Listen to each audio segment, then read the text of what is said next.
ഇരിക്കട്ടെ സഹോദരന്മാരെ. അപ്പൊ എന്താണ് തഫ്സീറിന്റെ കിതാബുകളിൽ പറഞ്ഞത്?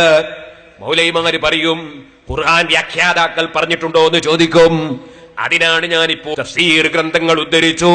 ഒന്ന് ഇബ്നു കസീർ ഉദ്ധരിച്ചു, ഒന്ന് റാസി ഉദ്ധരിച്ചു. ഇനി നിങ്ങൾക്ക് കേൾക്കണോ, ഈ ഇബ്നു കസീർ പറഞ്ഞാൽ ഞങ്ങൾക്ക് തെളിവാണെന്ന്. അതാ ഇബ്നു അബ്ദുൽ വഹാബിന്റെ തന്നെ സ്വന്തം ആശയം പറയുന്ന ഗ്രന്ഥം ഇതാ എവിടുന്ന് പുറത്തിറക്കി? അതേ, ഇത് പുറത്തിറക്കിയ സൗദി അറേബ്യയിൽ നിന്ന്. ആരാണ് ഇത് സഹീഹാക്കിയത്? ആരാണ് ഇത് പരിശോധിച്ച് ക്ലിയറാക്കിയത്? ആരാണ് ആ പരിശോധിച്ച്? അബ്ദുൽ അസീസ് ഇബ്നു അബ്ദുല്ലാഹിൽ ബാസ്, ഇബ്നു ബാസ് എന്ന് പറയുന്ന അവരുടെ സൗദിയിലെ മുഫ്തിയായിരുന്ന പണ്ഡിതൻ, അയാൾ പരിശോധിച്ചിറക്കിയ ഗ്രന്ഥം അശ്ശൈഖ് മുഹമ്മദ് ബിൻ അബ്ദുൽ വഹാബ് അഖീദത്തുഹു സലഫിയ്യ വദഅവത്തുൽ ഇസ്ലാഹിയ്യ എന്ന് പറയുന്ന ഈ ഗ്രന്ഥം. ഈ ഗ്രന്ഥത്തിൽ പറയുന്നത് കേട്ടോ, ഞങ്ങളിതാ തഫ്സീറുകൾ തള്ളുന്നവരല്ല, മദ്ഹബ് തള്ളുന്നവരല്ല എന്ന് പറഞ്ഞിട്ട് അയാൾ പറയുന്നത് കേട്ടോ, സുമ്മ ഇന്നാ നസ്തഈനു അലാ ഫഹ്മി കിതാബില്ലാഹി, അല്ലാഹുവിന്റെ ഖുർആൻ മനസ്സിലാക്കാൻ നമ്മൾ സഹായം തേടും. ബിത്തഫാസീരി, തഫ്സീറുകളോട് സഹായം തേടും. ഏതായാലും തഫ്സീറിന്റെ സഹായം സ്വീകരിക്കും. അൽ മുതദാവില, എല്ലാരും ഉപയോഗിക്കുന്ന തഫ്സീർ എന്ന് പറഞ്ഞിട്ട് പറയാണ്, വമിൻ അജല്ലിഹാ ലദൈനാ, അതിൽ പ്രധാനപ്പെട്ടതാണ് തഫ്സീർ ഇബ്നു ജരീർ, ഇബ്നു ജരീറിന്റെ തഫ്സീർ. വമുഖ്തസറുഹു ലിബ്നു കസീർ ശാഫിഈ, ശാഫിഈ മദ്ഹബുകാരനായ ഇബ്നു കസീറിന്റെ തഫ്സീർ ഞങ്ങൾ സ്വീകരിക്കും.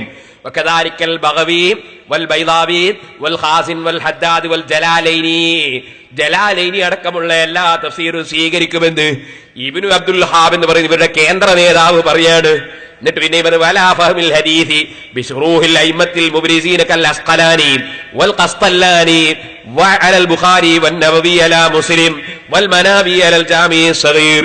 ഇതുപോലെ ഇമാം ഹാഫിദുൽ അസ്ഖലാനിയുടെ അതേ ഫതുഹുൽ ബാരി പോലുള്ള കിതാബുകള്, ഹാഫിദുൽ അസ്ഖലാനിന്റെ കിതാബ് സ്വീകരിക്കും, ശറഹ് സ്വീകരിക്കും, ഖസ്തല്ലാനി സ്വീകരിക്കും, നവവി ഇമാമിന്റെ ശറഹ് സ്വീകരിക്കും, മനാവി സ്വീകരിക്കും. ഇങ്ങനത്തൊക്കെ സ്വീകരിക്കൂന്ന് ഇവര് ജനങ്ങളെ പറ്റിക്കാൻ വേണ്ടി പറയുന്നു. ആ തഫ്സീറിലുള്ളതാ ഞാൻ ഈ നോക്കി വായിച്ചത്. ഓ മുസ്ലിമീങ്ങളെ, ശരിക്ക് നിങ്ങളൊന്ന് മനസ്സിലാക്കണേ. ഇനി ഉദ്ധരിക്കുന്നത് ആരെ തഫ്സീറാന്നറിയോ? നെഞ്ഞത്ത് കൈകെട്ടണമെന്ന് ആദ്യമായി പറഞ്ഞാളെ തഫ്സീർ. കേട്ടില്ലേ?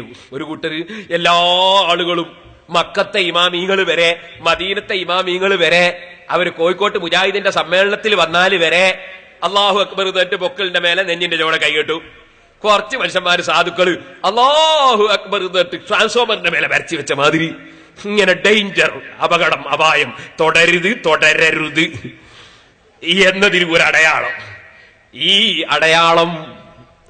ഈ അടയാളമുള്ള ആളുകളിലെ 4 മദ്ഹബിനും എതിരായിട്ട് കൈകെട്ടുന്നവര്, ആ കൈകെട്ടുന്ന കക്ഷികൾക്ക് ആദ്യം ഈ തുടക്കം കുറിച്ച ആളാണ് ഷൗക്കാനി. അയാള് മുജാഹിദിന്റെ നേതാവാണെന്ന് എവിടെ പറഞ്ഞു? ഇസ്ലാഹി പ്രസ്ഥാന ചരിത്രത്തിനൊരാമുഖം, മുജാഹിദിന്റെ ചരിത്രം പറയുന്ന വലിയ കിതാബാണിത്. ഈ കിതാബില് അത് മുജാഹിദ് സെന്ററിന് പ്രസിദ്ധീകരിച്ചതാണ്.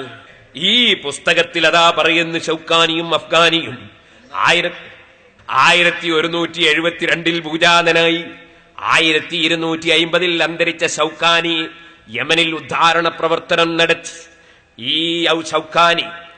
ഈ ഷൗക്കാനിയുടെ ഇയാളാണ് ആദ്യമായി നെഞ്ഞത്ത് കെട്ടണമെന്ന് പറഞ്ഞ ആള്. ഒരു ഇമാമിങ്ങളും അങ്ങനെ പറഞ്ഞിട്ടില്ല. ആ ഷൗക്കാനി എന്ന് പറയുന്ന ആള് അദ്ദേഹത്തിന്റെ തഫ്സീർ എന്ന പേരിൽ എഴുതിയ പുസ്തകമാണിത്. ഈ പുസ്തകത്തിൽ അദ്ദേഹം പറയുന്നത് കേട്ടോ, വലൗ അന്നഹും യളമു അൻഫുസഹും ജാഊക എന്ന ആയത്ത് ഉദ്ധരിച്ചിട്ട് അദ്ദേഹം പറയാണ്, മുതവസ്സിലീന ഇലൈക, നബിയെ തെറ്റ് ചെയ്തു പോയ ആളുകൾ തങ്ങളെ വഴിപ്പെടാതെ മറ്റുള്ളവർക്ക് വഴിപ്പെടാനൊരുങ്ങിയ ആളുകൾ അവര് തങ്ങളടുക്കലേക്ക് വന്നാൽ തങ്ങളെ വിധി സ്വീകരിക്കാതെ മറ്റേതെങ്കിലും കക്ഷികളുടെ വിധി തീരുമാനിച്ച് തങ്ങളെ വിധി കള്ളുടിക്കരുത്, വ്യഭിചരിക്കരുത്, തോന്നിയാസം ചെയ്യരുത്, കളവ് പറയരുത്, അതുപോലെ തന്നെ ഒരു തെറ്റും ചെയ്യരുത്. അങ്ങനത്തെ തീരുമാനത്തിനെതിരായി തെറ്റ് ചെയ്തു പോയ ആളുകൾ തങ്ങളടുക്കൽ വന്നാൽ ജാഊക, തങ്ങളടുക്കൽ വന്നിട്ട് മുതവസ്സിലീന ഇലൈക, തങ്ങളിലേക്ക് അതാ തങ്ങളെ ഇടയാളനാക്കുന്ന നിലക്ക് വന്നാൽ മുന്തസിരീന ജിനായത്തിയും മുഖാലഫത്തിയും, തെറ്റുകളൊക്കെ മാറ്റി നിർത്തിയിട്ട് വന്നാൽ ഫസ്തഗ്ഫിറുല്ലാഹ ലിദുനൂബിഹിം, അവരെന്നിട്ട് പടച്ചവനോട് പൊറുക്കലിനെ ചോദിച്ചാൽ വതദറഉ ഇലൈക, തങ്ങളോട് വിനയത്തോടുകൂടെ പറയുകയും ചെയ്താൽ ഹത്താ ഖുംത ശഫീഅൻ ലഹും, എന്നിട്ട് തങ്ങൾ അവർക്ക് വേണ്ടി റെക്കമെൻഡ് ചെയ്താൽ ഫസ്തഗ്ഫർത ലഹും, എന്നിട്ട് തങ്ങൾ അവർക്ക് പുറത്തു കൊടുക്കാൻ വേണ്ടി അള്ളാഹിനോട് പറയുകയും ചെയ്താൽ നബിയേ ലവജദുല്ലാഹ തവ്വാബർ റഹീമാ, ദോഷം അല്ലാഹു പുറത്തു കൊടുക്കും. അപ്പൊ നബി സല്ലല്ലാഹു അലൈഹി വസല്ലമ തങ്ങളെ അടുക്കലേക്ക് ഇടയാളനാക്കി താഴ്മയോട് വന്ന് സങ്കടം പറയണമെന്ന് നിങ്ങളെ തഫ്സീറിലും രേഖപ്പെടുത്തിയിട്ടുണ്ട്.